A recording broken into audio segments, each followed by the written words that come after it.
Okay, so this video we're going to be talking about Kiss Me by Sixpence None the Richer.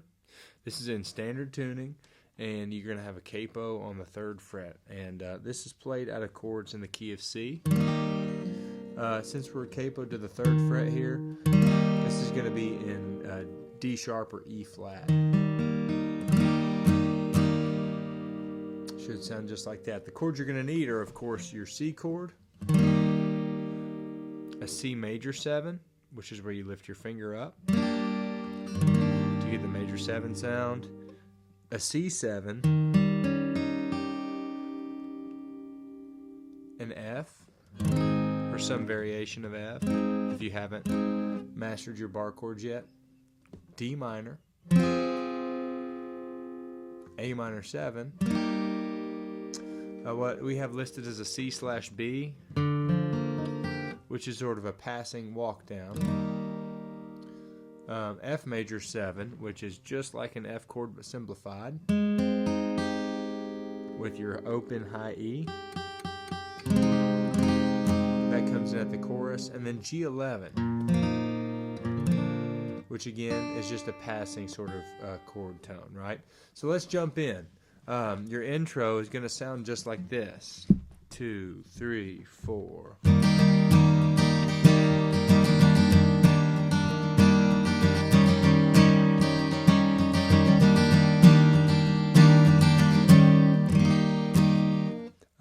One more time.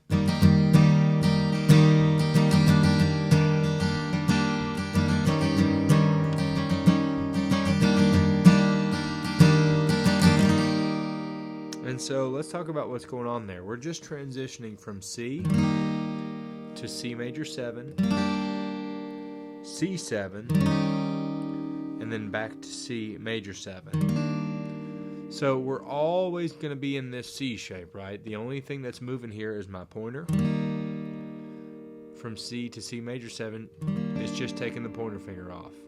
When we go to C7, the pointer goes back on, and that's when your pinky comes on to the 3rd fret of the G string to get that major 7 sound, right?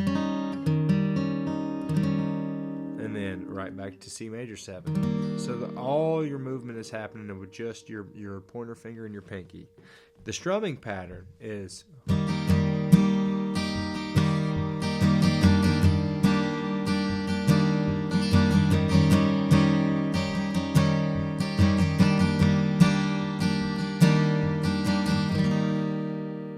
and so I'm doing a down, up, down, down, up, up, down, up, down, up, down, up, down, down, up, down, up, down, up, down, up, down, down, up, down, up, down, up, down, up, down, down, up, down, up. And this is all built out of just playing 16th notes, right? If you listen to the record, the guitar player in the record is not playing an exact replicated strumming pattern every single time that they run through the chord progression, right? Instead, we're thinking in terms of these 16th note patterns, where you're selective about when your pick strikes the strings and when it doesn't. So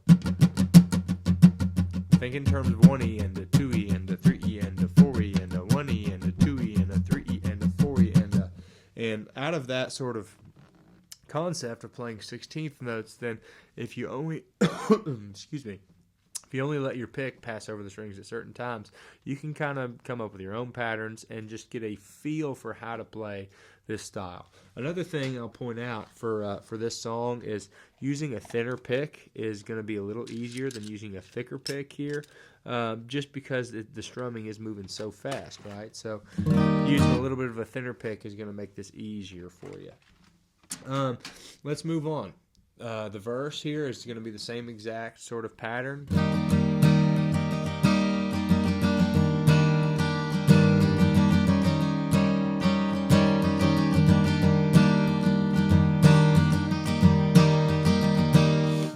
That's your first verse into the pre-chorus. Swing, swing, da da da da, ba ba ba ba, da da. F, wear that dress, right? So that is exactly the same until you get to F. And I'm playing sort of a partial F shape. You might see me play a thumb over. Maybe you've mastered your bar chord and you can play it that way. I'm playing just basically like an E major shape, slid up a half step with my pointer finger barring the B and E string at the first fret. So, you wear those shoes and I will wear that dress. And I'm kind of doing a little bit of a crescendo into the chorus. So I'm doing down, down, down, down, down, down, down, down. And I'm building my volume the whole time, right? Then we get into chorus 1 here. Chorus 1 is going to have half, the chord changes are going to go faster, right? So it's half measure for all the chords.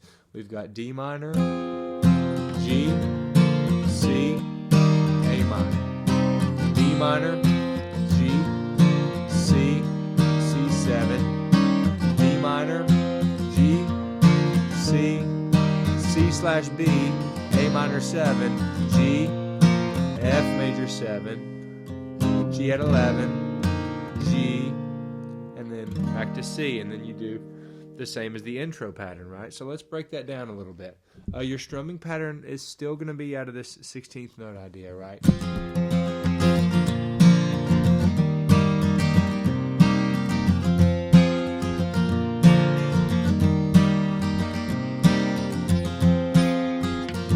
So I'm going down, up, down, down, up, down, up, down, up, down, up, down, down, up, down, up, down, up, right? And that's kind of my thinking when I'm playing through this entire chorus. It's a little busier than the intro melody is. So really slowly with the changes, it's...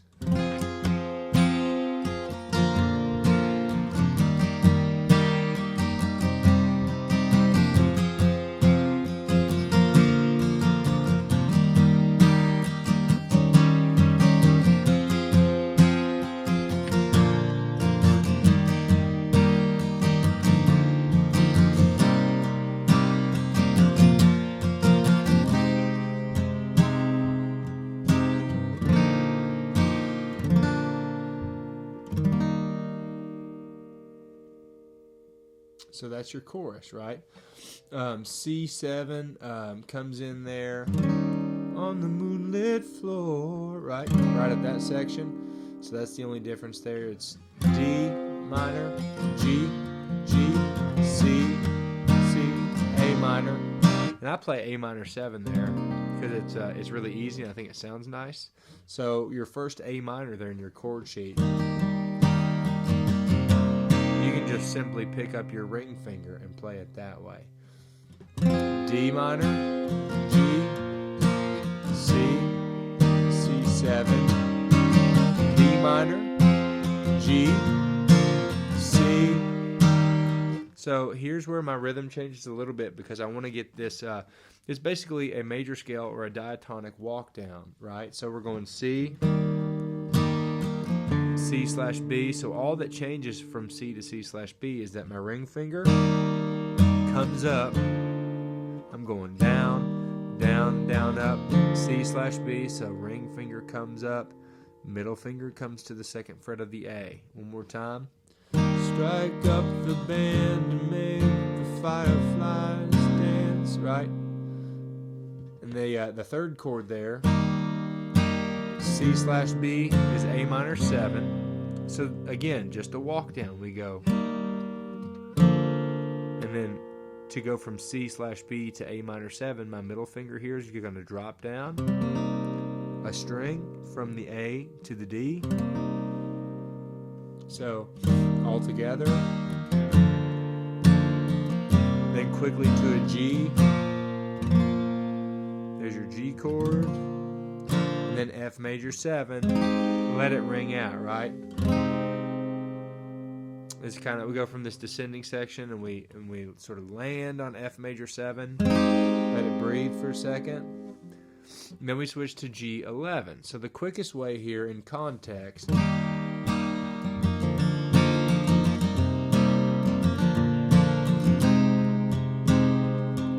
see, I'm just doing down strums there, down, G11. So from this F major 7 shape, which is just like a C chord shape, right? We're thinking in terms of the shapes that we're more familiar with. It's just like a C chord shape. with the open E, which is that major seventh. And so from this shape to get to G11, take these two fingers exactly as they are, and you may be familiar with moving between C and G by keeping these shapes the same. You can go, and you want to emphasize this D sharp note right here, right? So strum just from the low E string to the B string.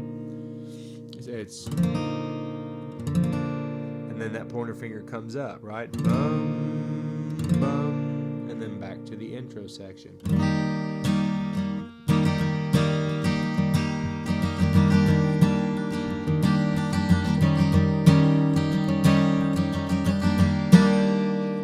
And that should get you going on this song. Some of those chords might be new ones to you.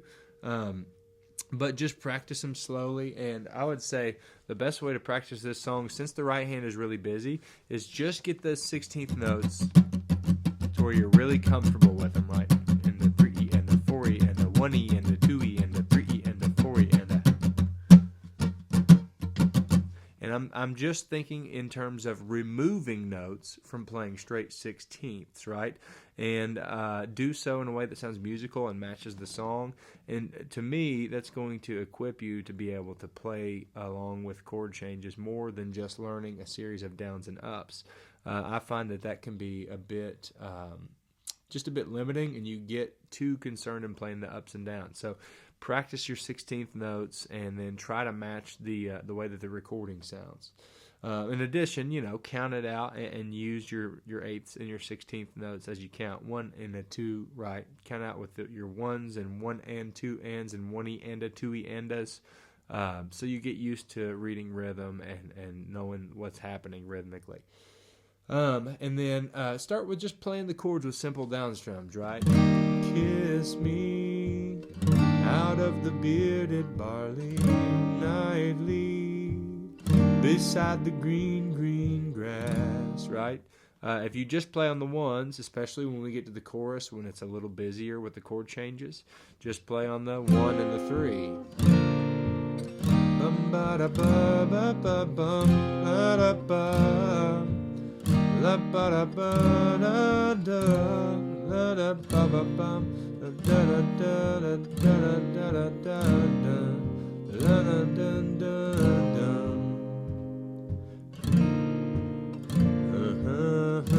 Right? I'll spare you me singing the chorus, I suppose, but just practice playing the changes and practice playing the rhythm, and then once you can put the two elements together, do so at a really slow tempo, and that's going to be your best bet to play this in a way that sounds like the recording, right? So have fun with it, and let me know if I can help you in any way.